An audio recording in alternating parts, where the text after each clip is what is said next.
useful and good. When even the leaders of church sometimes say, well, violence for the sake of justice, especially social justice, is justified in the countries like Nicaragua, El Salvador, well, maybe Rhodesia, and we listen to them and say, yeah, probably it's true. Is it true? No, it is not true. Violence is not justified, especially for the sake of quote-unquote social justice introduced by Marxist-Leninists, that is my former colleagues from Novosti Press Agency. Okay, so we reached that point. The next step is destabilization.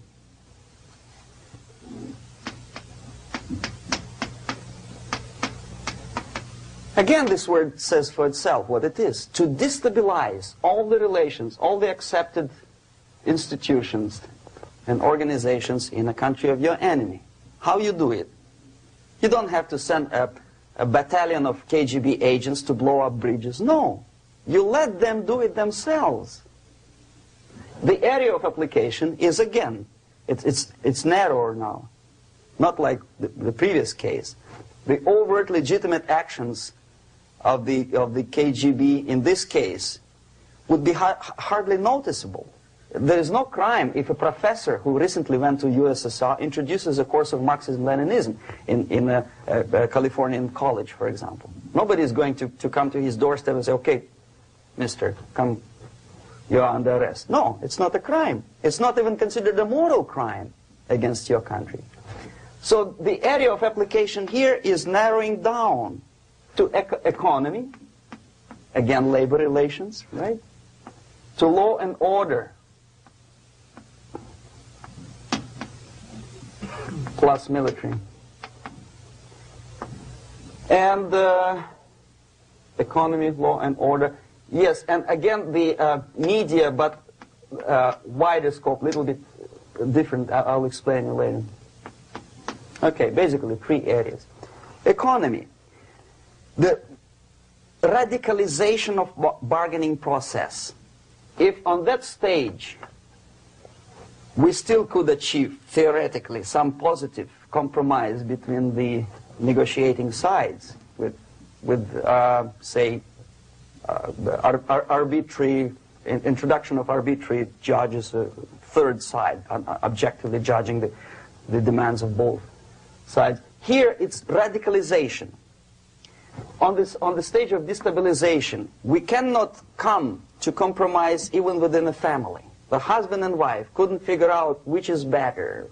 Husband wants his kids to eat at the table, and wife wants a child to roam around the room and drop food all over the floor. They cannot come to compromise unless they start a fight. It's impossible to reach a compromise, constructive compromise, between neighbors. Some people say, I don't like you to watering your lawn at that time because exactly at that time I'm walking my dog and he's getting nervous. He cannot pass his bowels, you know. So they cannot compromise. They go to a civil court or something like that. Radicalization of human relations. No more compromise. Fight, fight, fight. The normal, traditionally accepted relations are destabilized. The relations between teachers and students in schools and colleges. Fight. The relations between, in economical sphere, between laborers and employers are further radicalized. No more acceptance of the legitimacy of demands of workers. Unlike Japanese, with the theory Z, if you ever heard about it, where the workers are involved in decision-making process, therefore they don't have moral incentive to fight their bosses. In the United States, it's just the opposite. The harder is the fight, the better. The more heroic they look. When the Greyhound network was on strike recently, the correspondents of local TV networks all over the United States were approaching the strikers, and they say, oh yes, we are doing something nice. They look like heroes and they were proud. There was some family, the husband was bus driver. Now they decided in a protest against the bosses to camp somewhere in the forest. And they were presented to the audience as a heroic, nice people. you see? The violent clashes between passengers, picketers, and the strikers are presented as something normal. 10, 15, 20 years ago, we would be angry, say, why so much hatred? Today we are not. We say, well, it's commonplace. Radicalization, militarization sometimes. As I explained on that stage, I took a step a little bit further. Shooting people. Okay, law and order now also is pushed into the area where previously people settled their differences peacefully and legitimately. Now we are getting with this court cases in the smallest irrelevant cases. We cannot solve our problems anymore. The society at large becomes more and more antagonistic between individuals, between groups of individuals, and the society at large. The media puts himself in the opposition to the society in general, at large. Separate, alienated. Okay? On that stage, you remember I was talking a couple of hours ago about the sleepers. That's when the students from, say, United States, if they are trained in Lumumba University, or developing nations, that's the students I was dealing with, are being sent back from the Soviet Union here. Or if they were already in the United States, in the country which is the object of subversion, they spring to action. The sleepers go up. They slept for 15 to 20 years. Now they become leaders of groups, preachers, I don't know, public figures. Prominently they actively include themselves in a political process. All of a sudden we see a homosexual. 15 years ago he did his dirty job and nobody cared. Now he makes it a political issue. He demands recognition, respect, human rights, and he rallies a large group of people. And there are violent clashes between him and police, his group and ordinary people, no matter what. It's black against white, yellows against green, doesn't matter where the division line goes. As long as this group come into antagonistic clash, sometimes militantly, sometimes with firearms, that is destabilization process. The sleepers, many of whom are simply KGB agents, become leaders of the process of destabilization. Doesn't mean that Comrade Andropov sends Comrade Ivanov to the United States. The person who takes care is already here. He is a respected citizen of the United States. Sometimes he gets money from various foundations for his legitimate struggle for, I don't know, human rights, women's rights, kid lib, prison lib, whatever. There are sympathetic Americans who donate their money to him. This stabilization process usually leads directly to the process of crisis.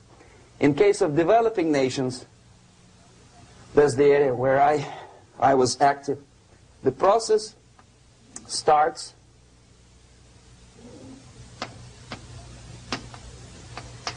when the legitimate bodies of power, the social structure collapse. It cannot function anymore. So instead, we have artificial body injected into society, such as non-elected committees. You remember I was talking about them here. Social workers who are not elected by people, media who are self-appointed rulers of your opinion, some strange groups which claim that they know how to lead society forward. They don't usually. All they care is how to collect donations and sell their own concocted ideology, mixture of religion and ideology. Here, we have all this artificial body claiming power. If the power is denied to them, they take it by force. In case of Iran, for example, all of a sudden we have revolutionary committees. What kind of revolution? There was no revolution yet, and yet they had the committees. They were taking power of judgment. They had the power of execution, they had the power of legislation, and that they had the power of judicial. All of them combined in one person, who is half-baked intellectual, sometimes graduated from Harvard University or Berkeley. He comes back to his country and he thinks that he knows the answer to all the social, economical problems. Okay? Crisis is when society cannot function any more productively. It collapses, obviously. That's the word for crisis. So therefore, the population at large is looking for a savior. The religious groups are expecting a messiah to come. The workers say, we have family to feed. Let's have a strong government, maybe socialist government, centralized. When somebody put the employers on their place and let us work. We are sick and tired of going to strike and missing overtime and all that stuff. We need some strong man, strong government, a leader, a savior is needed. Population is sick and tired already. And here we are. We have a savior. Either a foreign nation comes in, or the local group of leftists, Marxists, no matter what they call themselves, Sandinista, a reverend or some sort, Bishop Muzureva, like in Zimbabwe, doesn't matter. A savior comes and says, I will lead you. So we have two alternatives here. Civil war and invasion. Okay? See how it goes? Civil war, we know what it is. Lebanon is the best example. The civil war, which was artificially implanted in Lebanon by injection of force of PLO, Palestinian Liberation Organization. Invasion we had in many other countries like Afghanistan, name any East European country, it was invaded by the Soviet army. But the result is the same. The next stage is normalization. Normalization is a very ironic word, of course. It is borrowed from 1968 situation in Czechoslovakia, when the Soviet propaganda and after them New York Times declared the country is normalized. The tanks moved into Prague, so there is no more Prague Spring, there is no more violence. Normalization. At that stage, the self-appointed rulers of the society don't need any revolution anymore. They don't need any radicalism anymore. So this is the reverse from destabilization. Basically, it is stabilizing the country by force. So all these sleepers and activists and social workers and liberals and homosexuals and professors and Marxists and Leninists are being eliminated physically sometimes. They've done their job already. Okay? They are not needed anymore. The new rulers need stability to exploit the nation, to exploit the country, to take advantages of the victory. Okay? So no more revolutionaries, please. And that's exactly what happens in a number of countries. You remember Bangladesh? This is the crisis in which I was instrumental. First they had Mujibur Rahman. In 1971, he was the leader of People's Party, Awami League, with mustache like Stalin. He was in Russia many times. In 5 years, he was shot by his former colleagues, Marxists. He fulfilled his function. In Afghanistan, it happened 3 times. First there was Taraki, then there was Amin, now there's Babrak Karmal. They killed each other successively, one after another. The moment he fulfills his duty, the first one demoralized country, the second destabilized, the third one brought it to crisis. Goodbye, comrades. Babrak Karmal comes from Moscow and put into the seat of power. Same thing happened in Grenada recently. Maurice Bishop, Marxist, was killed by Austin, what's his name, General something, who was also a Marxist. Right? So no more revolutions, please. Normalization now. From now on, no more strikes, no more homosexuals, No more women lib, no more kid lib, no more lib, period. A good, solid, democratic